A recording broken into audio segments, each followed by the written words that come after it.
Anyway, here we go. We're going to get started. Welcome to Write the Right Songs. I want to introduce two of my really, really close friends and incredible songwriters, Evan Bogart.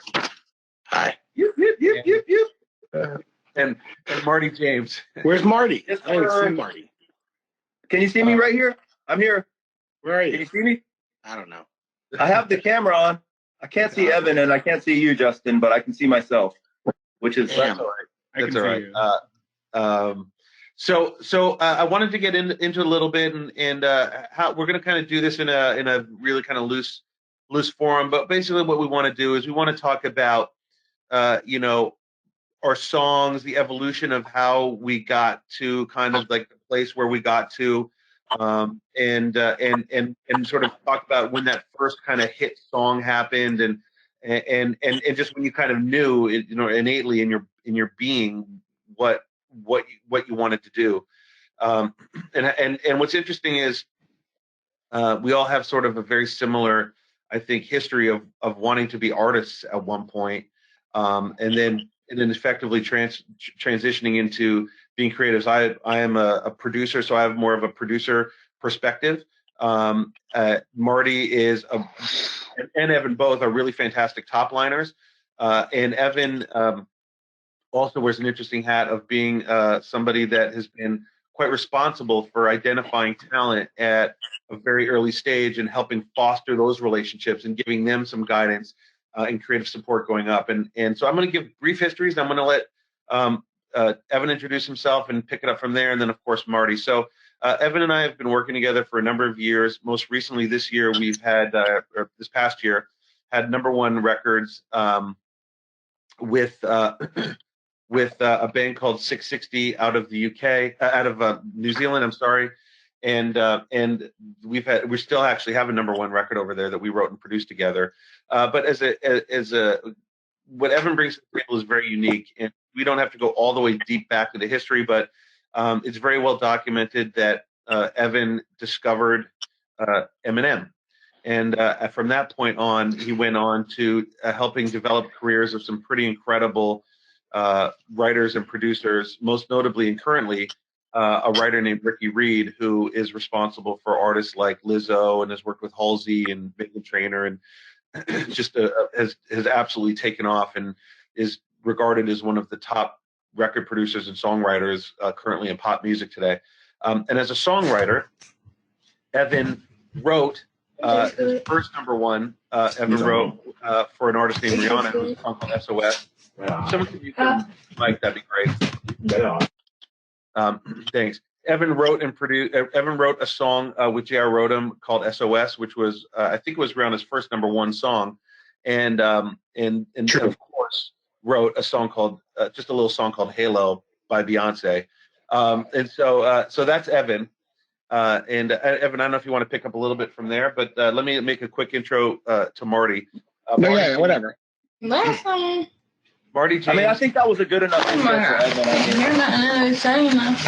Please microphones, guys. Thanks so much. Sorry, Marty, go ahead. Oh, I was just saying that was an amazing intro for Evan. Evan's an awesome guy. Thanks, Marty. Well, let me try and do my best with you, Marty. It's not even going to come close, so just keep it short. Marty is a former Miss USA.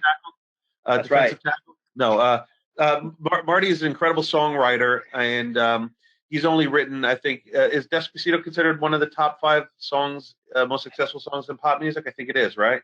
I would say it's up there. Until Old Town Road came along, ruined everything for you, hey? No, and so Marty is a tremendous songwriter with a particularly interesting take on top lining, and he's worked with, obviously, as I said, Justin Bieber and Luis Fonsi, 𝐑𝐢𝐭𝐞. Do you want to name off a few more of your Snoop, Afrojack, 𝐑𝐢𝐿. I mean, I've written to a lot of, worked with DJs, a lot of rappers. I mean, one thing I feel like is that I've been an artist. I was an artist that was signed 3 times too. So I think I can also speak to just the persistence of being a musician and kind of not giving up, and kind of, just that angle as we get more into the conversation of just kind of, I had my biggest hit, deeper into my career after probably, had a few times of when I could have given up and I didn't. So I think aside from just the technical aspect of being a songwriter, I think there's a lot to be said for the persistence of just not giving up and really just living this life and, not getting too focused on, the accolades or what went right or what went wrong, but really just kind of, living it and breathing it. And I think that that's a big part of this too. That's a really big part of being a writer, being an artist, is just kind of that stick-to-itiveness, Well, I would like to equally speak to the fact of being an artist that no one wanted to sign. Yeah, well, I got dropped 3 times, so I don't know what's worse. Well, actually, Right. I haven't got dropped no time. It's better. I think it's better to be loved than not know love at all.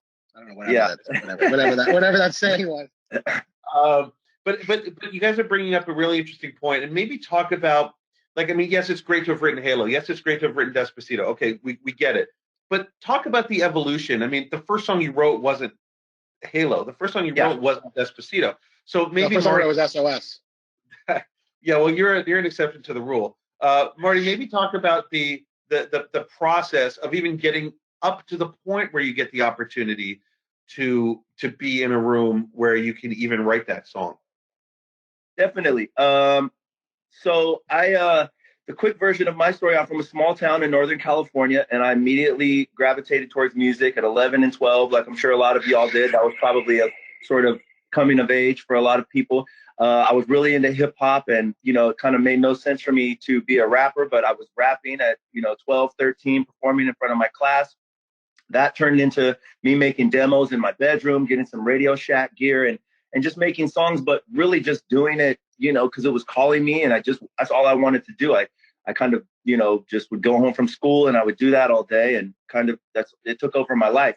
And the way that, I got into the business, it was just kind of by just elbow grease. I would make demos. I eventually had to start going to the Bay Area because my hometown didn't have really any studios that had any of the capabilities that I needed, recording in computers, 𝐑𝐢 𝐭, Cubase, and all that stuff. It was more jam band studio. So I had to start going to the Bay Area. I would save up money, about $200-300 a time, and I would go down and I would record. This is when I was about 15 or 16. I would record 3 songs in one day. I would bring down samples and drum breaks, and this engineer who really kind of took me under his wing showed me the ropes of how to, of what I guess it was 𝐑𝐢 at that time. I would make 3 songs in one day because I would have them all written. And then I would take that music back, and I would just literally look for managers, lawyers, fan clubs, and I would just send them out, and I would mail them, and I would do follow-up calls, and I would pretend like I was a lawyer. Even when I was 15, I was the world's youngest lawyer. And I would really just, I was real persistent. I didn't really know what was going to happen, but I knew I wanted people to hear my music, and it really wasn't very good at that point. But I think it, at that time, it didn't really matter to me. It was just more, I wanted to figure out how I could get into it. And I've actually built a rapport that way with some producers who actually listened to me, and they started building with me. And over a couple of years, I kept sending stuff out. And a producer in the Bay Area kind of took me under his wing, and I worked at his studio. I interned. And from there, I got to see, the ins and outs of a daily studio routine, see artists come through, what their process was.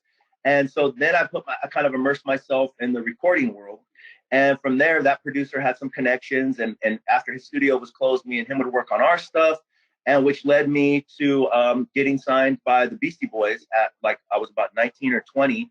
And I got to get signed to grunge Records. And we made a couple of songs with them that ended up getting, MTV2's attention. We had I had a group called 𝐒𝐲 𝐒𝐿 at that time. And we had a song called Aisle 10 that got a lot of play on MTV2. And then they started bringing me in. But, a lot of stuff happened from there. I ended up being signed to grunge, and then that label went out of business, and I did a stint on Hollywood Records. And then there's a lot after that. But essentially, it was pretty much just, figuring out ways to build with people and also be persistent, but not be pushy. I feel like, one thing about the music industry, it's a lot about, making friends and building with people. I have a lot of people hit me online, and they immediately can you do this for me? Can you do that for me? I think it's really important to build with people in a real way, make friendships. It might not, you might not be able to work with somebody in the first, a month. So, I wouldn't get discouraged if you actually get someone's attention, actually build with them, continue to follow up, grow as a writer, grow with them, see what they're looking for, how you can help them. We've heard so many stories of dope producers that met like their next protege through online, through just the direct message. And that's one thing that you guys have now that we didn't have growing up. We didn't have all this access to artists and producers. It was literally mailing packages that they didn't even want because they were unsolicited material. And so now you guys have some more tools at your disposal to get together with people and to get to know people. Evan, do you want to speak on how you kind of got started? I mean, there was a lot after that, after Grand Royal, after Hollywood. I had to go back indie because we got screwed over in our deal, blah, blah, blah. But we ended up getting signed to Def Jam. There's a whole bunch of other story we can get into later. But the initial kickoff was really just, I'm going to get out there and build with people. And I kept thinking, okay, be persistent, but don't be pushy and be patient. And, it definitely took some thinking outside the box coming from a small town. But I don't know, Evan, you want to speak on how you kind of got started? Well, I want to jump in on Evan for 1 second, because I think this is going to set up his journey, because he made a comment, which is true, that his first song he wrote happened to be a #1 record for Rihanna. But one thing that you talked about, which is interesting, the amount of networking that went into you sort of evolving and meeting people and growing. I think, Evan, you had quite a bit of networking even before that stage, wouldn't you say? Yeah, I mean, actually, it's really funny. At one point, my career started at Interscope when I was 16 years old. I started interning at Interscope when I was 16, and when I was 18, I started working in the mailroom over there. And before I turned 19, I was in the A&R department. And it's actually funny. It's one thing that you said, Marty, about how you used to have to send the demos and packages in, and people didn't even want to get them, and unsolicited material, right? Unsolicited. Yeah. So I was working in the A&R department at Interscope, and we used to get tons of material that would come in, and I'd of course be like the junior A&R. I'd have to open all of them, and we literally would open them. I'd put the cassette or CD. That's tight. I put the cassette or CD in a pile, and then we'd throw out the packages. So all these people spent. I'm sure some of mine were in there. Thanks, Evan. Right, thanks, these people would spend like $15 for this glossy folder with this beautiful headshot and this bio and all this press clippings. And it would come with this cover letter, and we literally wouldn't even look at it. We just open it. That's not you should be working good. Whitney, would you mind using your microphone? Thank you so much. I'm following you, Evan. Whitney, would you mind? Thank you so much. That's crazy. Anyway, so we put the CDs and cassettes in a pile, and we'd throw them out. And then we'd listen to them, and if we liked them, we would call up whoever sent them and be like, can you send us a package of a photo and a bio and all your press clippings? Yeah. So they would have to do twice. But yeah, they didn't even accept unsolicited material back then. If you didn't have a lawyer who knew someone who was sending it in, you just went in the trash anyway. Yeah. It was such a different time. I talk about this with a lot of, not Marty, you, but a lot of other friends, some big songwriters who were in bands back then, like Sarah Hudson and Jason Evigan and all the other songwriters who were in bands shopping their demos back then. There just wasn't access. You couldn't get heard. It was it was a 3-4 song demo, but you couldn't even get someone to hear it unless you knew someone who knew someone who knew someone. I had to go through a producer. I had to get my start through a producer who had a gold record out of the Bay Area called Back to the Hotel at that time. I couldn't even get really attention. I would call a couple labels. In Too Deep? In Too Deep, yep. You know it. God. Johnny That Z. That sounds amazing. Yeah, Johnny Z, he took me under his wing. He really mentored me, and I was sending him stuff. Back to the Hotels. Yeah, it took about 2 years of me sending him material and then me pretending that I was getting signed by someone else before he took me seriously.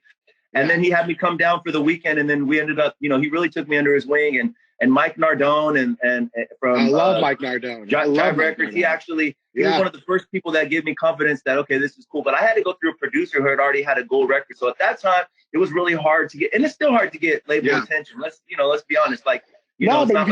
Listen, nowadays, if you put a record out and it reacts, if the streaming reacts, you get I'll put a song out from a new artist and it does 30,000 day one, and it's on the right playlist, and I get a call from every research department I get a call from every researcher. And honestly, today I'm spending part of my day like getting ready to release some of my own music. I think this quarantine keeping everybody indoors, I think everybody should get a little, ingenuity going. And, I think it's important that, you realize that right now is a good time to, learn how to release your own music, learn how to market your own music. There's a lot of information online, stuff that we didn't have access to. So in that sense, there's a lot more out there, and there's a lot more to cut through. Back in the day, there was these gatekeepers that could say like, okay, this person's on, they're going to radio for sure. Now there's a lot more to cut through, but that opportunity wasn't even there before. So there's that whole, aspect of how to get attention. But, I don't know, Justin, are we going to talk more about that, or you want to get into more writing stuff? Or I want to talk about a couple of things, because I think I have a question that I think would be a great segue into the creative aspects of songwriting. Right.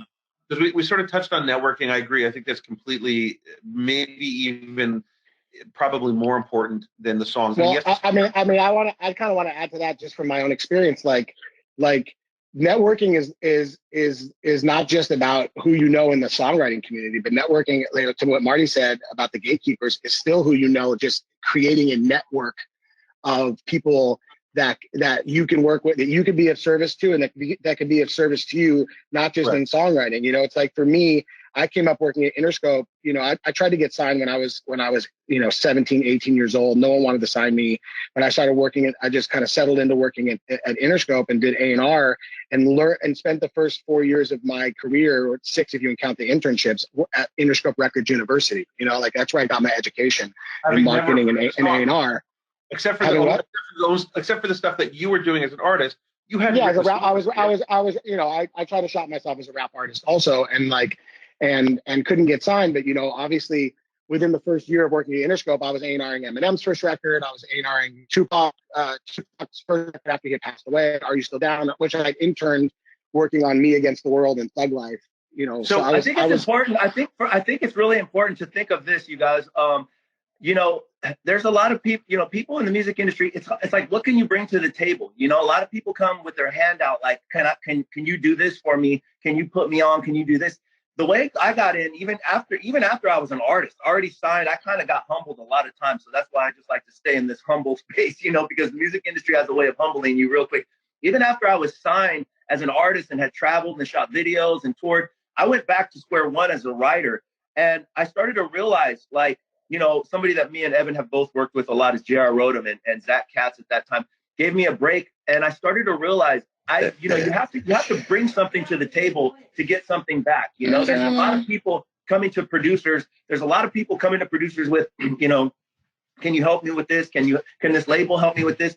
But, you have to, when you come to the table, it's like, oh, I can bring a sensibility of lyric and melody that maybe this producer needs right now, that he's going to open up doors for me. It's like, try to think about it as like what you can bring to the table too, not just necessarily what you can get out of the situation, Well, every songwriting session, every collaboration, the best collaborations, the best co-writes are you being of service to the room, right?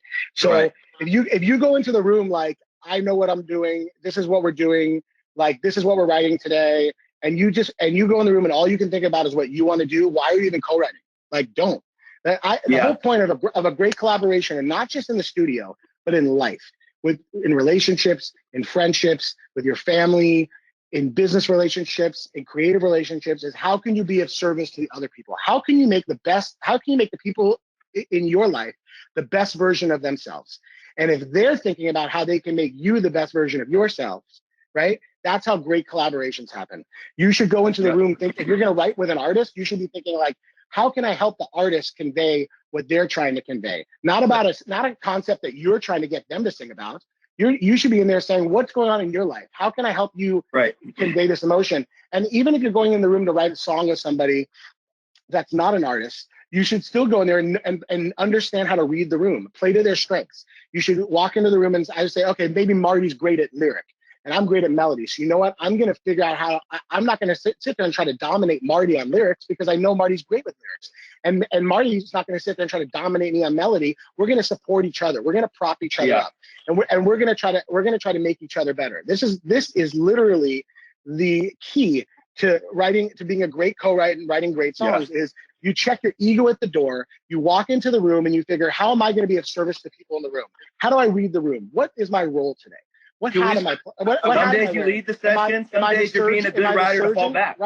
Right. It's like, am I leading from behind? Am I leading from in front? Am I the surgeon? Am I the editor? Do I have to be the melody person? Do I have to be the lyric person? Like, you have to understand what your role is in the room, and that comes with building chemistry in the room. You know, one of the rules that I have is that you know, and it took me a long time to learn it. All of these things took us a long time to learn it. I'm sure Marty as well. But like, absolutely. You know, for me, like, I don't go into a session. I don't do three-way blind dates anymore. I just don't. And I don't think anybody needs to. I think if you're building with certain people and you have chemistry, or if other people are building with people and they have chemistry, it's like, I feel like at least two people in the room should have some sort of chemistry already built. Because or some rapport already, right? Some rapport, yeah. You're able to cut through the hours of awkwardness of everybody trying to get on the same page. If I walk in the room and I'm in the room with Marty and a producer, and I've never worked with Marty and a producer, but Marty and the producer work together all the time, I understand that, listen, I'm gonna sit there and read the room. I'm gonna tap into the current that they've created with each other. I'm gonna figure out how I fit into the chemistry that they have, and I'm not gonna try to sit there and disrupt that chemistry. Why? Because I have to show, because I want to show what I can do. That's not being of service to the song. Being of service to the song is figuring out how to collaborate. To take over the whole session, and you're like, right. You know, it can disrupt the flow. I feel like that reading the room is super important. If you're doing co-writes with people, I'm sure a lot of the people online right now are learning to do co-writes or trying to do co-writes, find people. The chemistry is, I mean, I've seen sessions where you have three great writers and nothing comes of it. And then I've seen other things where you have three people that you're not really sure what their role is, but they all accentuate each other's strengths. They pick up each other's weaknesses, and all of a sudden the chemistry is crazy and they make something amazing. So I do think Evan's making a really good point about reading the room. Some days you're going to lead the session. Some days you're being a better writer by falling back if somebody else is doing something. Also, just like keep it moving. You know, I don't like to, I feel like it's very important to just keep the forward momentum going in a session. You know, I don't like getting stuck, just laboring over the same thing. If we get stuck on something, let's work on something else. There's always another part of the song that we can continue to make better, you know? Marty, Evan, I got to jump in for a second here. I have to pretend like I'm involved in this for a second. Look, you guys have just packed a lot of information. I want to step backwards for a couple minutes and just kind of, you know, I think one of the important topics that you guys are both talking about is leaving your ego at the door when you walk in a room. And it doesn't have to, it has nothing to do with whether you're super experienced in co-writing or whether this is your first co-write. I think that one thing that you guys are probably also noticing is that we're talking a lot about co-writing and a lot about collaboration. And that's not to say that people can't write songs independently on their own. Of course they can. I think that for all of us, and we all started that way. Basically, we all started kind of writing on our own, or at least in our bubbles in a way. But the idea of, I think when you collaborate with people, you kind of expand your mind. You learn from them. They learn from you. And one thing that I think Marty and Evan, I think, are right about, I feel like, and they're good friends of mine, so I'm going to say this, and they're going to text me on the side, get mad at me, but I think early in your career, as you're evolving, I think you have to write a lot. I think, and to what they're saying, which they're right, is you write enough, you find the people you vibe with, you find the people, you get that energy, and you go, okay, you know, I like these three people, but, you know, I'm going to open up my universe. And we still do this a lot, even at the level that we're at. We have our sort of close group of people. We know we get in the room. We know we're successful. We have a good time.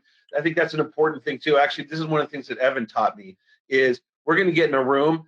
Try not to be an asshole. If you're going to be in a room, be with somebody that is real, that you have a good time with, that in the very least left that session and you're like, yo, that was a great time that we just had. I stuck around in the music business after getting dropped from 3 labels because I feel like I brought a certain sense of fun to each session, and I felt like I started to be someone that people wanted to be around in the studio. And so that became kind of my role. You know, I'd cut the tension. I would kind of understand like this producer who's kind of maybe a nerdy type to the rapper, and I would sort of be the bridge that would be able to speak to both of them. I think it's important to come with that fun energy, not that heavy-handed, laboring energy, you know, that fun, keeping it moving forward, enjoying this. I mean, you know, it can be difficult when you see, you know, songs that you write that you love that don't see the light of day. But I think at the end of the day, you got to kind of keep remembering why you got into this. It's because you love it. You know what I mean? It's not because of a plaque or a chart position. I felt like that was very important to me as I kept getting dropped over and over in my career, to remember why am I doing this? You see your peers blow up and succeed, and you see all these other things. But I kept having to remember, why did I get into this? Well, you bring because I loved it. And at 12 years old, it was saying, this is what you want to do for the rest of your life. And I feel like it's important to kind of always take that back to square one. When you get a little frustrated, go, you know.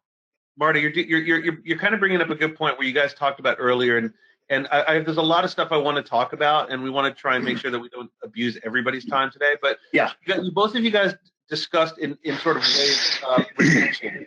You know, how you handle the rejection of. I know you're saying like keep it moving forward, but you know sometimes you put your heart and soul into your art, and somebody doesn't love it in the way that you do. Right. I mean, we see that all the time. We're writing songs. I mean, Evan and I do a lot of writing for films. And every time we're in the room, we're like, man, if they don't like this, we don't know what to, then we must be terrible. And most of the time they don't. It's not because the work's not good. I think most of the time they do. And then we don't get it anyway. But yeah, either way. The point is there's different sort of levels of rejection. You know, and if you can kind of keep it quick, because I do want to keep moving on. How do you guys handle the sort of the emotion, it's not a word, emotionality of the rejection of I've pitched a song to somebody or I've written a song and I love it and I'm not getting the feedback in the way that I was hoping to get? Well, for me, I just really have tried to master looking at the positives of life. You know, I mean, the fact that you have an opportunity to write a song to send to somebody and you're actually getting heard and you're getting listened. And I mean, I feel like, we're all in a blessed enough position to be able to write songs, to even be on this call right now, to be able to talk about this. You really have to start to just look at the positives of life. You're going to face a lot of more rejection than acceptance in this business. It's just the nature of the business. There's only so many budgets. There's only so many things that they can put out at the same time. There's only so many songs that a label can work. And it's a blessing to get a cut. It's a blessing to get a single. And so I feel like, honestly, I try to not get too upset because you just never know what's going to happen with the song. I'm sure, Evan, I'm sure you have had songs that we got rejected on at first, and then they came back around. I feel like the good stuff will raise its hand. Sometimes you'll write something you're all hyped up about, and you listen back 2 weeks later, and you're like, yeah, maybe I got a little overhyped. Maybe there's something for me to learn about that. And then there's other things that keep raising their hand, and then all of a sudden, a year and a half, 2 years later, it does get a look. So I try to not get too emotionally it's hard not to, because we're all vulnerable musicians and we're all attached to all of our work. We all want it all to be great. But I feel like, you can't be overly precious about this stuff, whether it's in the studio and people are just moving along. You can't, if you have an idea, I definitely think you should fight for it. But sometimes it's just time to just move along, quickly. But also song-wise, you got to write a lot. And I feel like you really got to start to understand that, your heart has to be in the right place. If you're looking to just, get cuts and make a plaque and get a car, and so I feel like if you kind of continue this process of, I know who I am, and I'm going to keep writing, and I'm going to keep digging deeper, and I'm going to keep getting better. I feel like, it is hard to deal with the rejection, but I feel like if you just kind of, it's your perception of it. Who really rejected it? 1 or 2 people, 3 people? Has everybody heard it? Did it go, if a single comes out and it didn't work, okay, well, you got a single and now you got a new body of work to speak from. So I really feel like mastering the gratitude of the whole situation and also looking at the positives of all the things around you. To me, that's kind of how I've got. And I've been dropped 3 times. Believe me, there was times when it would have been very easy for me to just step away and say, oh, this didn't work. But I can't quit music. And I don't think anybody watching this that's serious to get on this could really say that you can quit music. Like, you either are or you aren't. To me, this is one of those situations. Like, when people go, yeah, I quit, I'm like, well, then maybe you weren't really that serious to begin with, because I've made some of the best music. I haven't had a job in a minute, but I made some of the best music of my life when I had another job because I was hungry. You know what I mean? And I feel like, it's not something that you just decide to just up and out on. If it's in you, you're going to do it, whether you're working, whether it's your full time, whether it's not your full time. So I feel like, I feel like as long as you're creating, I feel like it's important. Just keep in mind. Why did I get into this? It wasn't to be number one it would be great to win a Grammy and be number 1 on the chart. But if that's why you got into it, you're setting yourself up for failure. If you got into it because you love music and you love this creative outlet and it fulfills your heart and it makes you who you are, then I feel like you'll have your heart in the right place, and then those doors will start to open up. But that's just, I want to start getting into the technical side. I think that, and just kind of make this a real quick answer if possible. And I was going to start with Evan because I know that, now your focus is very, you're building a company, you're doing all kinds of stuff. We get that. But when you were songwriting every day, Evan, how many songs would you say a year you were writing? Well, I think at the height, maybe 350 to 400 when I was 350 to 400 songs a year. Yeah, like at the height when I was really grinding. When I first started writing after SOS and I signed to JR's company, and then shortly after he signed Sean Kingston, and so we did that first record together. And during that time, we were writing pretty much 7 days a week, 20 hours a day for 3 years straight. Here's my question for you. So, just to put some perspective on those times when you were writing 350 to 400 songs a year, how many of those songs were monetizing? In other words, how many of those would end up? No, I mean, such a low cut rate compared. 5%. Such a low. 3%. Yeah, I mean, some of those years, yeah, maybe 20 songs, 30 songs would come out, 20 to 30 cuts maybe. 20, and out of those, maybe 5 to 6 singles, and then out of those 5 to 6 singles, maybe 1 or 2, if you're lucky, 3 that year that were hits. But the point is, you stuck with it. I want to talk about the research that you guys do today when you're coming into a writing session. Like, for example, if you were, writing, you had a brief to write a song for, I don't know, let's say Halsey, whatever, right? How much listening are you doing? In other words, how aware are you of, let's say, the trends in music, and how do you apply that to your writing today, Evan? I learned this. This is another lesson that took me a long time to learn, but I got it. I got it, and it helped me. I went on a run because of it. You bring yourself into the room, right? That's what you bring into the room. You don't come in the room trying to be another writer. You don't come in the room trying to change what you do great in order to fit the room. People want you as a writer because you're great at what you do. So you bring yourself into the room. I always bring myself into the room, and my added spice into the recipe either works or it doesn't work, And so I'm less concerned about how do I change what I do when I walk into a room in order to fit a certain song, as much as I am concerned about how do I take what I do great and make it fit with the other people in the room for the common goal. I think if we're writing a song for someone like Halsey, like, you want to understand what she's done in the past, but what she's done in the past, she did already, and you have to start thinking about how you're just going to write a great song and try to bring something fresh to the sound, to the general sound that she's doing. They're already getting thousands of knockoffs of songs they've already put out. They're not looking for that, Evan, Evan, you have to bring a fresh approach to the room, and usually what that fresh approach is, you bring yourself, you bring your own personality to it, you bring your own experience to it. Evan, what if you're okay? So you're talking about it from a co-writer perspective, but what if you're the artist in the room? Put yourself in that position, and now you're in a room with other collaborators who are, who, let's assume, are there to serve the purpose of trying to create a great song. Yeah, we're kind of touching on it a bit. We touched on it, but from that perspective, if you could put on the artist hat for a moment, how do you? Yeah. So if I was the artist in the room with other co-writers, I get it. How do you allow other people to influence you and for you to be able to accept it and still feel like an artist? Yeah, I mean, I'd probably just sit in the corner making TikTok videos and eating with my friends. Just kidding. Spoken from experience.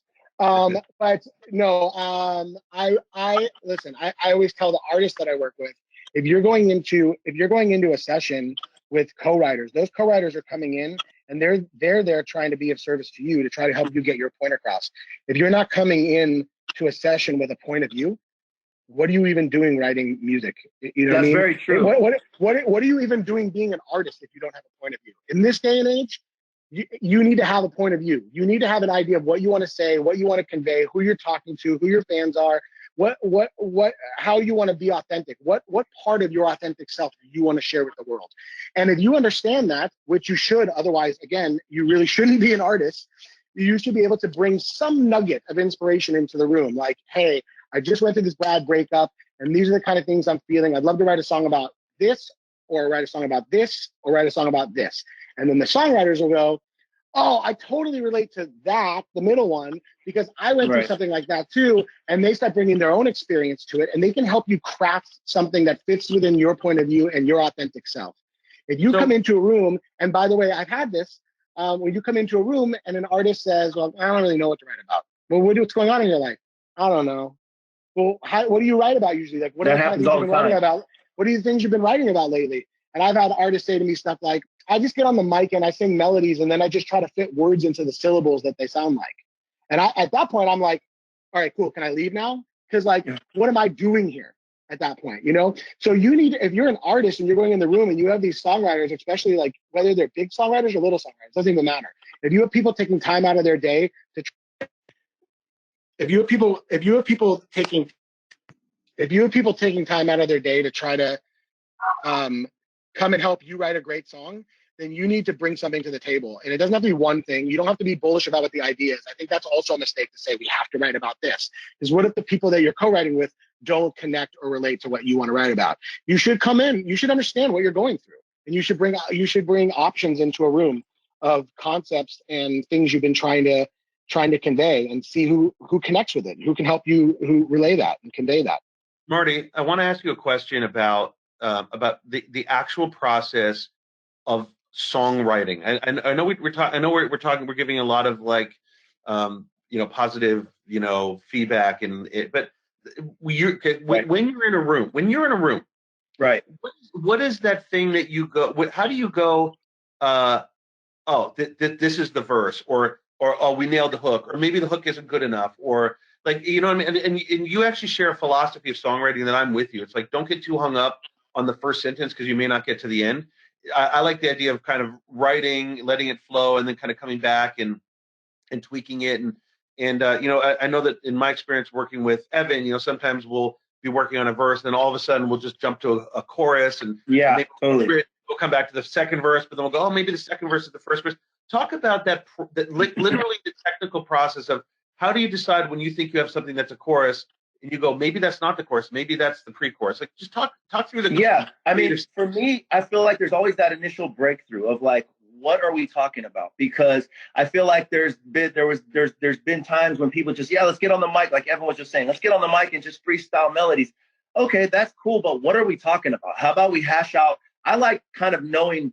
It doesn't have to be full. I feel like you need that initial breakthrough of like, what is this song about? What is this emotion we're trying to convey? Because you can just do melodies all day, and then all of a sudden you're just sifting through melodies on your computer and piecing them together for 4 hours, and you have nothing. Let me stop you for a second. How do you then go, that's the one? I'm saying, like, in your mind, what's that process that goes, oh, I'm stopping now. This is the one that I'm going to live with for a moment. Well, I think that initially there's always going to be that spark, right? You feel it in your heart. You feel it in, I initially like to just start off with something awesome, and I don't always know if it's going to be the hook, if it's going to be the verse, if it's going to be the pre. If we can find something to just springboard, I think of it like a springboard. We're looking for, melodically, we're just looking for something that kind of just gets us out of our seat. It might immediately say that's the hook, but we might just go, this is awesome. Let's put some words to this, or maybe that word, maybe that subject we were just talking about, let's try to make it fit with this. Let's work on this part and let this part sort of work itself out. And then once we have this awesome section, we can kind of build around this. And then we'll start to learn more about like what comes after that or what comes before that. So for me, it's about finding that one initial spark, whether it be in the melody that makes everybody jump out of their seat and go, yep, we got to work on this. Or if it's that lyric, that concept that we go, yep, this is what this song is about. Now we've turned the corner a little bit. Sometimes it takes 5 minutes. Sometimes it takes an hour. To me, if it takes more than an hour, I'm kind of onto a new idea. If we're just kind of dwindling around. If you have some chords that you love, you might save them for another day, come back to them. But, especially in these sessions that we're doing where, it's like we might have a window of time when it's like, you know, we have 5 or 6 hours. I want to get something that makes us all like that. We're all just loving. If somebody in the room is like, then maybe it's not the idea for everybody. So initially for me, I like to have that spark, you know, that like, okay, this is the melody that we can work with. Let's put lyrics in this, or this is the subject. This is the title. How are we going to make it? Maybe we have this title with this concept that we love, but the chords aren't right. So we ask the producer to play, you know, these different chords. I know some people out there are probably writing the tracks, you know, and that was a really hot thing in the industry for a while, probably 2010 to 11 to 12. And now it's come back since we're all in quarantine. We're probably writing the tracks more than ever. But for me, creating a song, I like creating a song from scratch with the producer, maybe 2 producers, or maybe a top liner or 2, 3 to 4 people in the room at most, and capturing the energy of how we all feel that day. Sometimes writing the track, I feel like I'm trying to finish somebody else's idea. So I do like that initial process of all just getting together. Let's just vibe. Let's capture what we're doing today. And for me, I'm looking for that just initial corner turning, because there's no blueprint in how to write a song. Some people will tell you the lyrics should come first. Some people will tell you the melody should come first. Some people say the chords. But for me, it's that collective energy of like, yep, now we have a chorus, now we have a section that we can really develop and make dope. Or now we have this concept that we really know what we want to say here. And so it can come in different forms. But I do think that everyone needs to get on the same page. And I'll let Evan speak to that a little bit, because I think Evan's really good at, you know, kind of having an overview, A&R, but writer as well. And he could probably speak to this really well. I actually wanted to take that and pivot that question to Evan. Just a quick note. Bryan Adams, back in the day when he had a tremendous run in the 80s, said that if he doesn't get a song mostly finished in 10 minutes, he just doesn't finish it. He moves on. Evan, I don't agree, but yeah. Well, this is what I was about to say to you. So, yeah. So, you know, we do this a lot, right? We go back and we finish the song, we live with it. When do you, how critical do you feel that you need to be? In other words, how do you decide when to edit, what to edit, how to edit, if to edit? Perspective, maybe stepping away from it. You know what I mean? Let Evan answer. No, Evan, I'm sorry. I'm kind of. I just text my voice notes to Marty and I say, "What do you think of this?" Yeah, and then we start talking about baseball. And then we talk about baseball, and there we go. At baseball, as promised. No, you know, it's interesting. It's like I definitely feel like. I definitely feel like not getting stuck is important. I feel like just having, I'm more of like, as a writer, I'm more of a feeler than thinker, right? Some people are feeler writers. Some people are thinker writers. To me, I start off with like the feeling. How does it make me feel? Like, what do I want to say? Like, how do I get it out of me? And then once I've kind of laid it all out, it's about going back in and assessing, you know, everybody gets those voices inside the pit of their stomach when you know something's wrong. And most songwriters, it's the curse of the songwriter, right? Most professional songwriters, they just want to get a song done. So they just ignore that voice that says, this pre-chorus is not good. You know what I mean? Like, yeah. But the chorus is really a pre-chorus. Right. But this chorus is really a bridge, right? Like, and we all know it. We all feel it. We know it. But we all just kind of want to like, we know it's kind of a pain in the ass to sit there and start like pulling stuff apart and revisiting stuff. But honestly, the best stuff is the stuff you come back to. I always have to step away from it. I can't do it. Yeah, I can't have good perspective in the room, right? Once you're in the bubble, you're in the bubble. But when you can come back to something, it's glaringly obvious, like this could be better, or maybe we could try different lyrics here, you know? And I'm not opposed to rewriting stuff, but also sometimes a song is what it is, right? Like sometimes you step away from a song, you come back and you're like, yeah, that song's pretty good. And I'm also not going to spend any more time trying to make it great. I'm just going to move on to writing a new song. And kind of, it takes experience to know when to do that and when not to do that. I think for me, it's like I never want to finish something just to finish it. I think to me, I don't know if that completely answers your question, Justin, but like for me, no, like finishing a song to finish a song and all the co-writers give each other a high five, like we did it. Like, what did you really do? You know what I mean? Yeah. Like, sorry. Go. No. I'm with you. I want to do a couple more questions because then we want to take some Q&A. Before we jump into the Q&A, I just wanted to tell you guys, we got such we were planning to do sort of like a live kind of demo breakdown, but the truth is we got so many literally unbelievable submissions that we're going to do something a little bit differently. What we're going to do is get you guys, whoever submitted a song, we're going to actually get you written actual email feedback as opposed to doing it just live and in person. I think that it deserves more time and attention. So again, but like I said, I mean, we got like 60 or 70 submissions. So we're going to go through it. We're going to get you feedback as promised. No problem. And these are just our opinions. It doesn't mean it's right. It's just take it with a grain of salt. This is our experience.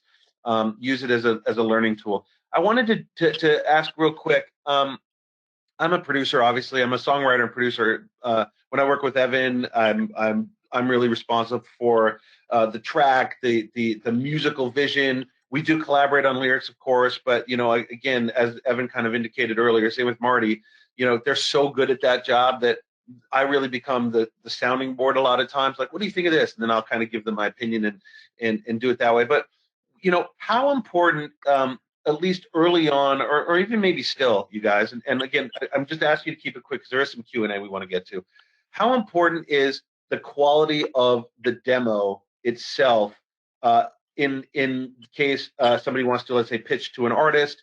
How developed does that need to be? You know, how do they garner attention from that?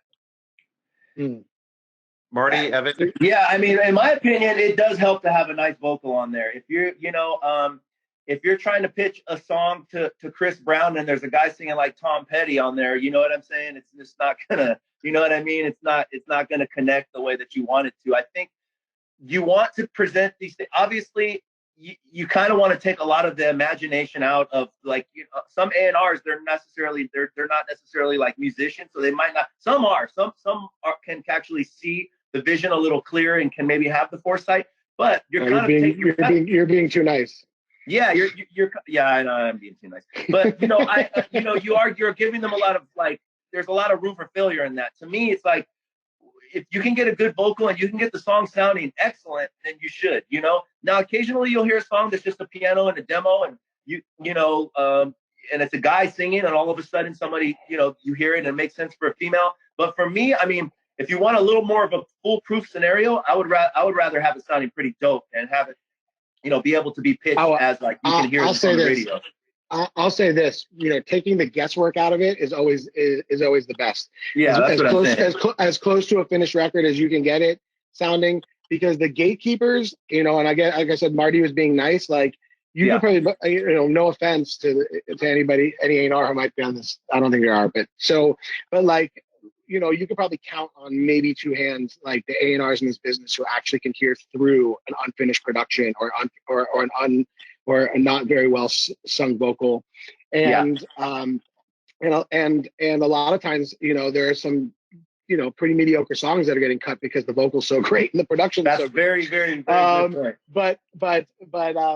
But all of that being said, like, if you have a direct relationship with the artist, you could slide the artist demos. Artists love getting demos so they can help finish them and they can weigh in on them. You could slide them something that feels more unfinished if you have a direct relationship. But if you're going through management, you're going through the label or any other gatekeeper, you got to get that record sounding as finished as possible, because you know what, your competition is. And so at the end of the day, it's like back in the day when they used to master records hotter so that when they came on radio, it sounded like their records were louder. It's like the same thing. It's like if you can get your vocal sounding amazing and you can get your production sounding amazing, and then, getting through a gatekeeper is a lot easier because it doesn't take a lot for them to imagine that the record's already on the radio. I wanted to talk about that for a second, and I don't really need you guys to chime in. It's just more of a perspective. Sometimes there's songwriters. I don't, you don't have to feel a pressure to have to also produce. You might in your world feel like you need to do it. And it's okay to understand, technology enough that you can record yourself a little bit. I can tell you that when I'm in the room with Marty and Evan, most of the time, before we even step in front of the microphone in the studio, it's going to our voice memos and our phones.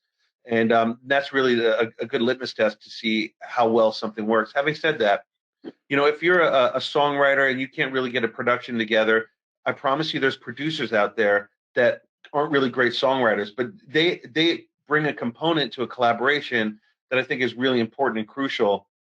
And that kind of also brings me to, one of obviously our main topics with what we do at MDIIO, which is tracking all of those collaborations, storing all of that music, being able to actually go and find collaborators if you wanted to. It's a big part by just posting projects. If you're a songwriter looking for a producer, you can post a project, and you can reach out to our whole community of people that could potentially be great collaborators. And of course, one of the things that we're actually talking about next week is we call it covering your assets, which is about how do you actually protect your songs, and how do you actually learn to monetize and keep all of that in check. And a big part of what we're doing is, up until, really we launched, there wasn't a tool for songwriters that allowed them to store all their music, pitch all their music, find all their songs. You can see here I have 868 tracks up here, to be able to find and track all of our collaborations and keep our lyrics and keep all of our audio stored in one place. So Maybe it's time for that. I'm sorry? I said, I mean, it's so easy to do that with what you have going with MDIIO, to track all your collaborators and update the songs, and everybody gets notified. I mean, it's great. I love that. Have it categorized by different styles. Have your your Latin feeling records over here, your trap feeling records over there. So that if you get asked for certain projects, you already have a little base of things that you don't have to go through your big songs chart and go, is this one? That can get kind of tedious, and you might skip something if you're doing that, Well, and the more you write, the more songs, the harder it is to track it. And just so that everybody knows that's on this call, you guys can all sign up for free, absolutely for free. You just go to MDIIO.com and click sign up, and you're there for free. There's no pressure. We want to try and help build a community here. Zan, I want you to jump in because I know that we have some questions, and we'll try to keep the answers brief. But Zan, go ahead. Yeah, great. So we had some really great questions. The first one's from Dara. Hi, I'm mostly interested in the general process of writing. What comes first if you don't play an instrument and want to be a lyricist? Evan? I'll take that real quick. I mean, for me, it's all about, creating ideas and, like Justin was just saying, storing stuff in your phone sometimes. So, I mean, I like to come into the studio with ammo already. Like, I try to not come into any session with like, oh, I don't have anything. I try to at least have something. And maybe we don't start with my idea, but just in case the session kind of gets a little dry, I go to my phone and go, well, I got this little melody idea. I got this little song idea. I have a whole list of concepts. So even if you're not necessarily creating the song on your own, put those little one-liners over here, that little melody in your phone, have all this stuff so that if you're obviously going to need collaborators if you're not playing an instrument or really writing lyrics, have all these little ideas because that idea might spark your whole next song. So I would say stack a lot of those ideas and then try to find collaborators you're looking like who do what you don't do, and then take that. If you feel like writing is in your blood, then you want to have a bunch of like core ideas that you can go in with. So I like coming to the studio with ammo because if you just get stuck on something, then you have all these other fallback ideas, Yeah. I mean, I rarely ever go to my lists if but it's great to have them. It's good to have. Yeah, it's good to have this fallback stuff. And a lot of times someone will say something and you'll be like, oh shit, like I have something that's similar, and you can add, and totally. Lines that can be used in songs you thought could be choruses or whatever. Like it's sometimes it's just a lyric or whatever. Yeah. I also think that depending on what level you're at, maybe there's a friend who plays guitar or piano, and then they know somebody that they have Logic or GarageBand in their computer and they can record it. It really, I don't know what level you're at, but the idea of just starting to build that and starting to learn every day as part of the process. Learning that when you're collaborating with somebody, that what you like and what you don't like. And also I think that when you walk into a session, I mean, we do this all the time. It's like, I hear this song and it's kind of like this vibe or whatever. And then this rhythm, this tempo. You kind of use that as a jump off point. So I think the idea is find people that don't, because trust me when I tell you, there's a lot of people that play guitar or play piano or DJs with Ableton that don't do any top line and melody. I promise you, there's a huge community out there.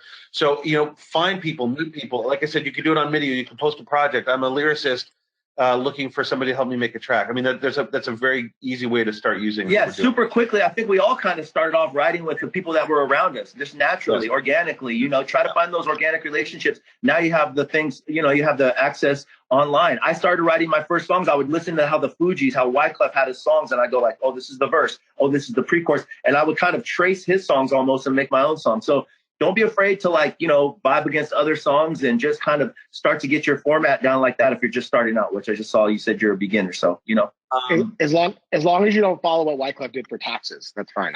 Yeah. But Zan, you got another question? Yeah, I do. This one's from Nicholas. How do you guys stay inspired? Any methods or techniques that you found helpful? Evan? Yeah, having other creative outlets. I always find like being creative in different ways, even just, writing music or that's not your general, listening to music that's not your primary, genre, but like more than that, like painting or building stuff or working around the garden or reading poems or reading books, like, right. Just other ways to be inspired and from other creative mediums usually like gets my head out of writing so that when I'm fresh to when I go back into writing something. And also I kind of, I'll have a bunch of inspiration. A lot of concepts and ideas will come from reading and writing and watching things. And I just think it's good not to make your whole life about music and songwriting and business. You have to have work-life balance, and you have to have creative inspirational balance. You have to be able to break away from the obsession of writing a song or getting a song cut or having someone listen to your music. Like that cannot be what your whole life is about. What else are you going to write about then? Like you have to live life in order to inform your songs.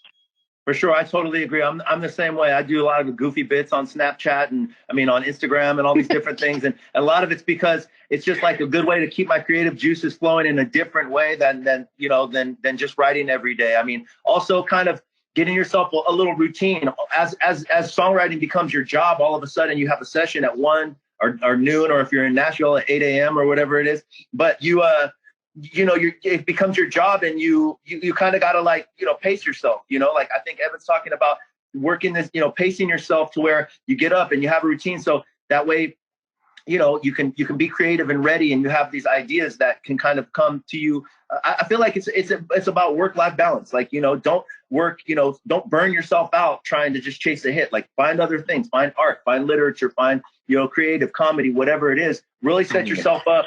And one thing is, like when you write a song, sometimes I'll have a bad session. I like to have something that I'm obsessed with, that I love, that I'm constantly working on. So when I go home, if I wasn't really feeling the vibe that day, I'll go touch on something that I really like. That way, when I go to sleep, I went to sleep on a good note. I think being a creative, it's important to keep a lot of this is mindset, and how you're going to just kind of continue to, wake up and keep on going. And I think trying to just keep yourself in the right headspace, in the right spirit is a big thing too, Hey, Justin, real quick, because somebody just hit me.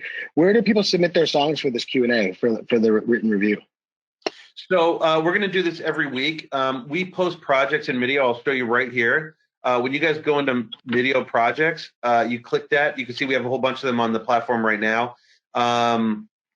The one that is there is now is actually gone because we've passed it.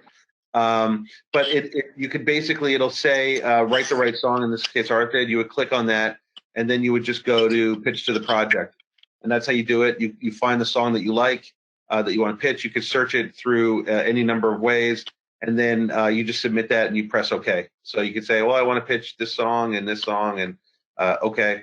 And then OK, I'm not going to add a message, whatever, it's fine. And so now I've just pitched the song. It's literally that easy. So that's how you pitch the song. Thanks for bringing that up. Any more questions we got over there, Zan?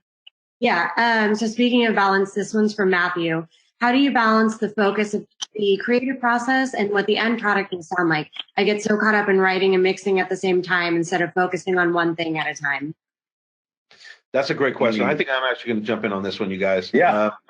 So I think that when you are assuming that you're writing the song by yourself, I think you almost have to wear two different hats. It's really easy to get caught up in the technical aspect of producing and mixing and lose track of the actual song that you're writing. So I personally don't write almost any songs 100%. I know that Marty doesn't and Evan doesn't, because to us, having that balance of being able to send somebody a song to get their feedback. I mean, Evan and I are doing it right now on like 10 different songs. And going back and forth, I think is really important. Having said that, if you're sort of in your room on your computer, you have to be really self-critical. And I think it's really important the song versus the production is an interesting balance because they kind of coexist, but they also need to sort of stand on their own. You know, Evan talked about earlier how so many songs get cut that are just average, but the productions are just so amazing. And also there's so many songs that are really incredible and the productions actually can ruin those songs. So it's not easy. I would say the first thing to do is when you feel like you're in a place, find friends that you trust, that you can earnestly receive their feedback and have them and listen to it and try and step away without ego and listen to their feedback and then apply it. And you know, again, it was both Evan and Marty said this, and it's true. You know, you don't have to feel the pressure to finish a song the same day and be like, it was done. You know, I mean, there's times when we're coming back a month, 2 months later. There's times, literally just yesterday, I was pitching a song that I wrote 2 years ago that I reopened up the session. It's amazing what happens when a little space gives some perspective. Listen, I just want to say, like, there's only like a handful of people I know that can actually write a song and produce it and mix it all in the same day and have it sound great. Justin happens to be one of them. But I would just like to say, like, for the most part, like, you shouldn't be doing all of that on the same day anyway. You can't really it's hard for you to have perspective to do all that at the same time or on the same day. Like, write the song, make sure the song's great, come back to the song, make sure the song's great, come back to the song, make sure the song's great, then work on the production, then work on the mix. Like, it's just too much. It's too much. It's two different parts of your brain to be throwing at the song at the same time. You're going to miss something. Something's going to get lost in the weeds. There's a couple more questions. Let's take them. Okay, great. This one's specifically for Evan from Moira. How did you A&R Eminem? Were you in the culture with these rappers? Are there examples of a song that you made with Eminem? I'd love a more creative process breakdown. You know, that's actually a really interesting, an interesting project to talk about. So obviously, like, I wasn't writing back then. So, I wanted to be a rapper back then, but I wasn't writing for other people back then. I didn't really realize writing was a thing. But as on the A&R thing, I mean, that record was pretty much like a 6-month-long party, 9-month-long party in a studio, and somehow a record got made. But honestly, it was making sure that you know, bringing in the right tracks. And honestly, someone like Eminem, you kind of have to get out of the way and just support. Like, that guy, you know, that guy really had a vision for every song he was doing, and it still does, obviously. But on that first record, you know, a lot of those early records were made in Detroit, and then the rest of the record was made here in Burbank, at a place called the Mix Room. And most of that record was made by the Bass Brothers. And so they already had an existing relationship with M. And so they had a great chemistry, and Jeff Bass was playing all the music and Marty was making all the stuff. And Mark Bass was making all the stuff. Marky was making all the stuff sound great and doing the production and the mixing and stuff. But M would be the creative visionary that would come in. And, like, for instance, there's a song on the first album called As the World Turns. And I don't know if you guys know it or not, but it's on the Slim Shady LP.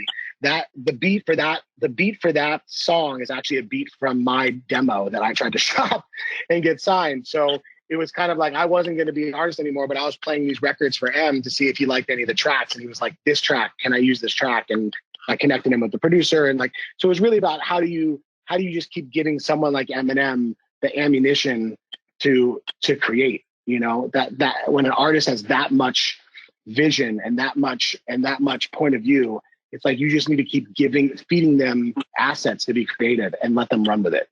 It's different. A&Ring an artist is different. Every artist is different. So you have to approach it in a different way. You have to have a unique perspective on how you do that. Someone like M, you're just basically giving him toys and letting him create. Good question. Zan. Yep. This one's from Kelly. How does a writer get opportunities to write with A-list artists? the $64,000 question, Marty. Well, you know, I have been, you know, honestly, there's really no exact blueprint. I was fortunate enough to have a couple of publishers who believed in me. A lot of time, I got in the room with 𝐑𝐢𝐭𝐞 𝐒𝐨𝐧𝐠 because Sony ATV kind of hosted this writing camp where they sent about 30 of their writers to Miami. And, they had actually had a couple of studios. It was kind of a cluster F, to be honest, but they were all kind of crammed into one room. But 𝐑𝐢𝐭𝐞 was kind of bouncing around different rooms, listening to songs, and you kind of just gotta, play your position and you hit it off with the artist. I feel like you have to earn, maybe a manager's trust. Maybe you have to earn an A&R's trust. But a lot of times, you might meet the artist, and it's just kind of depending on if you guys hit it off. I feel like the artist space is so different now. It's DJs, it's there's the A-list artists that are really hands-on with their stuff. There's artists that are up and coming. I also think that there's something to be said for, the chance of you just jumping in with an A-list artist is probably, I would say fairly slim. But there's a lot of up and coming artists that, all of a sudden you work with somebody. I mean, put it this way. In 2006, I was working with a guy named Bruno Mars, who had been dropped from a label that they didn't really know. He didn't really know what his next move was. And now Bruno Mars is one of the generational artists of our time. So I feel like it's not necessarily trying to jump in with an A-list artist, because that's kind of few and far between, but trying to build with artists that are on the come up, artists that you believe in, artists that you love their voice. Try to work with people that, could in 5 years be the A-list artist. Then you're involved from the very jump, and then you're a trusted companion. So try to think of it, it's not just about necessarily trying to get in with Rihanna right now, because that's probably not going to happen. Even for A-list writers, that doesn't happen. So the dynamic, you know what I mean? The dynamic of the relationship between what artists are A-list, it's not the same as it used to be. Just because an artist has had A-list success doesn't mean they're going to on their next record. We've seen artists who are legendary, repeat, artists of having success over and over again come out and not be as successful as a Billy or a Lizzo or a Charlotte Lawrence or any new artists that are on the come up. You know what? And nowadays artists like to write with their friends. So if you're not in with the artist before they become big, and you're not part of that friend circle on the come up, then when they make it, I mean, look at a record like Dua Lipa, right? Like the majority of this new record are all the people that were there from day one, right? Sarah and Coffee and Ian and Emily and Caroline and Cause, right? Like and Monsters. Like these are people that were writing with her early on, right? And those are the people. Most of the people were on the first album too. Not all the collaborators, but most of them. So if you go into it thinking about an artist that's an A-list artist, and they've already created this creative network that they trust, that they feel comfortable in, this family they feel comfortable in. And if you're not part of that family and you're trying to shoot for getting on that album, then you're like one of like 10,000 people shooting for maybe 1 or 2 slots. Or more. Those songs have to be like mind-blowing songs in order to make it in those slots. Plus you have to have political ends. Plus, have to get it to the right person. Plus it has to be the right time in the project and the right moment. Like the odds are so stacked against you. Well, I mean, so finding artists that you love, listening to new artists that come out, we're only trying to work with those new artists and helping them break is is a way better use of your time than trying to get on already established artist albums. Like what Marty said, is just an uphill battle. And you find the people that you love, you listen to the music that you love, and you say to the person, I just fuck with your sound, man.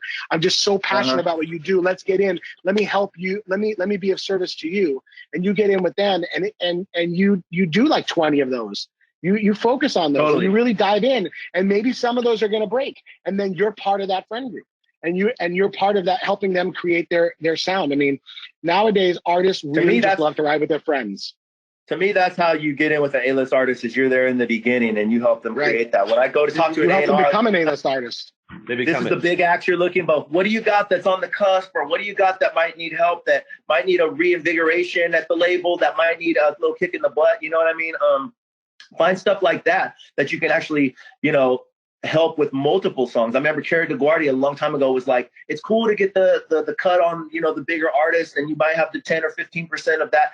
But if you break the new shit, then you can really put your, you know, then you can have the keys, and you might even get your own label deal out of it. You know what I mean? Or whatever you're trying to do in the big picture becomes a lot better when you have a bunch of cuts with somebody that you help break. So to me, it's that's a better play than just trying to get in with, you know, the top, whoever's on top right now, you know. We're gonna take a couple more questions here. I think really a super simple way to look at that one is Billie Eilish and Phineas. Neither of them were anything. There was no A-list, and now they're both A-list. They just kind of came up and blew up together. And so I think you just don't know where it's going to come from. Zan, so believe in what you're doing. You believe in what you're doing, you know, and keep it true, you know. We're going to take a couple more questions. This one's from Amin. Hey guys, can you give advice on how to strengthen your lyric writing and learn to write from a more descriptive imagery manner? Any specific books we should read? Evan? I don't know. I'll tell you what, for me, the way that I became, when I remember writing early on in my younger age and how I would try to feel like, you know, a creative writing exercise I would look at some mundane thing like a brick on the ground, and I would try to write descriptive sentences. I feel heavy. I feel broken. I feel like I would try to look at the most mundane possible thing that I could look at, and I would try to write some artsy shit about it, you know, and that helped me kind of just then, you know, I would really try to just focus on if I can make this mundane thing sound cool, then the stuff that's actually cool, there's a lot of perspective there, you know. I try to take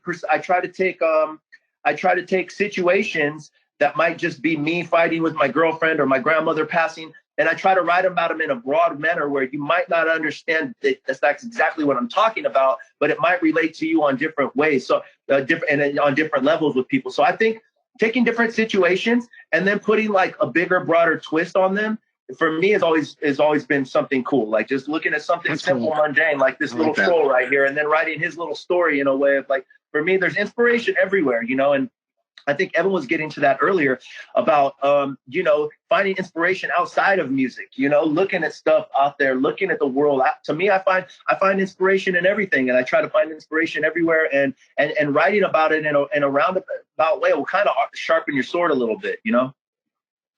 I like that. Great advice. That's great advice. I mean, Firework by Katy Perry was such a great song, and the first line was, "Do you ever feel like a plastic bag floating in the wind?" And who hasn't, you know? And it just led to really, I think, an exceptional song. Zan, we're going to take one more question. What do you got? Great. Sorry, where to go? This from Asaf. Is there a danger that you're going to be too self-critical that you miss out on a hit because you've shelved it? That's a great question. What's a hit? What's a hit? I think that's probably the answer. You know, it's. I mean, I can just tell you from my perspective. I mean, I can imagine that. I've had this conversation with Marty, and again, maybe keep it brief. But I know that when Evan, because we've also had this conversation about Halo, that they knew it was special. You know, there's some of my biggest songs. For me personally, I thought were like, yeah. I mean, I thought, you know, I wasn't blown away by them, and yet they've gone out and streamed, you know, hundreds of millions of times. I know that when Marty has told me the story of the evolution of Despacito, you know, you certainly didn't expect it to become what it became. I mean, you liked the record, of course you did, but you know, yeah. I think it's funny. I do sometimes wonder. I try not to overthink it because, you know, you just got to go with instinct at the end of the day. You know, you go with your instinct. I wonder how many times I passed over this voice note on my phone that could have led to something, or, you know, was there a song that I could have developed a little more that's just sitting somewhere on my hard drive? I'm sure there's some songs sitting on somebody's 100%. Hard drive all over the country that could be hits if they were actually finished. But you just got to go with instinct. If you sat there and stewed on that, then you're probably not going to make anything else new. So I would just say, follow your instincts, go for what you can, keep your catalog on deck, maybe go through it every now and then and just go, you know what, maybe I was missing something here. Maybe go through your voice notes every now and then and go, did I skip past this? Maybe make it a point to go back and dig in that. Most times you'll go, yeah, maybe there was nothing here. But I think if you just thought about that too much, I feel like you can just get in a you know, a weird headspace. So to me, it's like, go with your instinct. I'm sure that there's songs sitting on somebody's hard drive somewhere that a label pressed the button on them. You know, I mean, one story really quickly is like Miguel, right? My buddy Happy Perez did his song Sure Thing, and they were both trying to find success for many years and like both trying to figure out what's next. Well, all the while Sure Thing was already on YouTube, but the label hadn't pressed the button on it, and it was just kind of sitting there, and it was getting streams. And then finally the label goes, you know what, let's just try to press the button on this one. They do it, and it breaks him, it breaks his career, it breaks Happy's career. And so sometimes it's just sitting in the cut, and you kind of got to go find it. But I definitely think like just go with your instinct and just really try to, you know, go with your heart. I mean, always write with your heart. Always lead with your heart. Lead with creativity. You know. I just want to add a little creative tip, something that I've actually only started doing in the last year, and honestly, it's really kind of saved things for me. Is like we all probably do. We have hundreds of voice notes. Well, when you do a voice note, for one, name it, which I always did. But then I also coded my voice notes. So, for example, if I were to say, you know, if I had a particularly strong idea that I think would work for sync, let's say, I would write, you know, whatever, ABC idea dash sync. So every time that I went and searched through my voice notes and I typed the word sync, boom, here comes all of my voice notes distilled down to all the ones that I think could work for sync.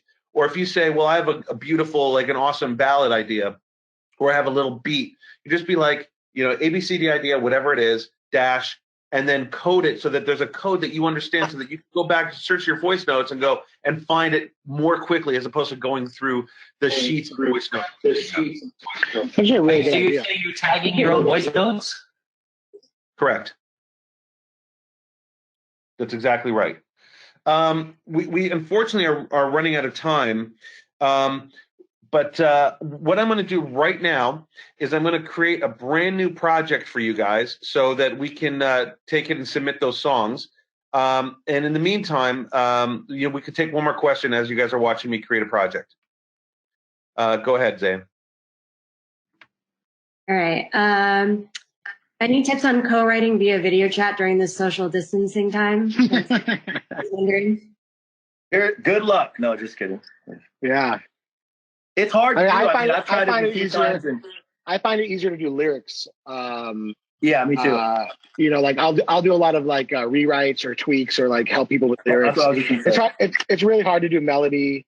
It's really hard to. I mean, I always say it's like, yeah. Listen, I've been writing on Skype for years, and a lot of my friends in like Scandinavia, they'll jump on. They'll be like, yo, can you help me rewrite something, or I need help with the English lyrics or whatever like that. And that stuff is easier than starting a song from scratch or trying to write melody. You always like sit there and like it's like 20 minutes of like everybody just kind of mumbling under their breath. Like, yeah. I would say maybe like really awkward and stupid. If you have somebody that you want to write with, write some chords and write a little melody, send it to them, have them do some stuff, send it back to you, then maybe get on Skype after you guys have like an idea sussed out. I don't know about doing it through these little speakers or whatever. You can't start from scratch doing it. It's hard to do that. I would say like do the chords. Yeah, do a melody, send it to your friend, have them update it. I mean, I'm working with my buddy Tim North right now. We're doing that. I touch it up a little bit, send it back to him, send it back in. Then we touch base on this and we go, oh, maybe we can fix that lyric. Doing it all over the phone is a little rough, but I mean, who knows? Right. I think that's a great idea. I think sharing ideas back and forth until you get a sense that you could like take it over the top in person. Yeah, it's easy to do now between email and just dropping sessions. And I mean, that's probably the better way to do it than just trying to, you know, create over a phone, you know. I'm just going to hang up and go listen to all my voice notes. Well, Justin has all his voice notes labeled. So unless your voice notes are all labeled, then I don't know. Your voice notes they're not, but it's a perfect time. This is a perfect time to go back and listen to my voice notes. And as you guys probably see, delete them all. I just created a project. So this is our project for next week. Just again, submit your songs. Really simple. Log into your MDIIO account. Go to projects. Click cover your assets, and then click that little button that allows you to pitch the songs. And, you know, we look forward to hearing them. Hey, guys, I wanted to, this went a little longer. I appreciate there was so much amazing information. Thank you for everybody for joining us. I wanted to thank my guests, Evan and Marty. Thank you guys so much. Your information is invaluable. And, you know, every time I get a chance to talk to you guys, I learn. And I know that all the people that joined, I'm sure feel the same way and echo that sentiment. You guys are deserve all of the success, and you're humble guys. And I want to say one last thing to everybody out there listening. Like, there's, you know, everyone in this business has some form of genius that flashes through, but there are very few just pure geniuses. There's very few Max Martin, Diane Lawrence, Kanye West, whatever. A lot of the people in the music industry are just really hardworking people who think outside the box, who have honed their craft really well. So you don't have to be a genius to make it in the music industry. You just have to really want it, and you have to think outside the box. And I feel like, just remember that, these are a lot of hardworking people that have put a lot of time and effort into it. So if you put that level of dedication into something, you're going to get it back. Good words. Evan, do you have any final parting words? I think that was good. I like Marty's.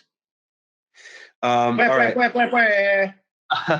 As I said, go get your free MDIIO page. Log into the projects page. Click on Cover Your Assets. That's our topic for next week. Submit any songs for review. And I knew that this was going to be really informative, and so look out for your inboxes for your creative feedback on the songs you've already submitted.